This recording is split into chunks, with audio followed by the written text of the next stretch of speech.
Shinjaro Records. Chingive munyusku Fufu kufurufu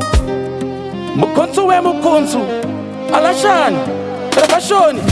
Hayo amadika ngori friki Wauze siki chapera nechisiki Sisu zati tipisa wo tipi Musinga sumuze kama lipi Vesi vato ni hopu yeku hipi Warafunga kuti pamwe Isusu Domuka takatopera tori chipi Vote vachanyura kane shipi Ipi, de ipi Taipeka yengwere ito ne ipi Ipi ngwere inobata ne gripi Ngwere sile kometi vara izipi Ngwere haingazo wanze ya ilipi Wapinda utopinda kamu kripi Amine madinga shanda tori gridi Isusu datitino Mente na spiti Patika kwa muko viti Tashua na titiri hybridi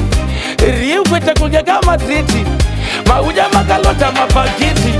Aripinde taka wanda mushiriti Touya chakozere sastampiti Mativenda anotamba kapa miti Isusu ndati Tiruse madriti Isusu hatizi Atebekoze unonza show speedy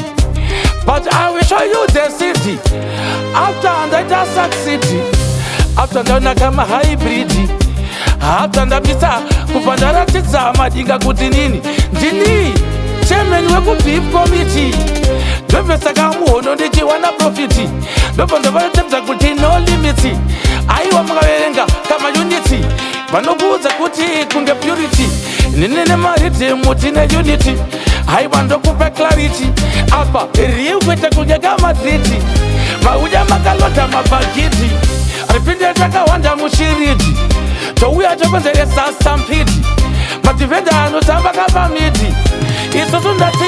Tiruse matriti Nini ndakatovinga one timu Msandione kunge ndiri 1 Ndiri 2 simu Haiwa nini ntori okrimu Yezimbabwe ndiri mwana nirarama zve krimu Haiwa neni mvura ndaito swima onge brimu Kare mchingo ziva kuti ndiri muruma ndikazvetenge primu Hapana pekuti ndikabva ndanzi ganzi inini Wani kwako ndatoya biosexual Patikabva mukovhidi Ndashuwa ndatitiri hybridi Riu kwete kunge kamadridi Mauja makalota mabagiti Aripinde takawanda mushiriti Touya chokozere sastampiti Mativenda anotamba kapa miti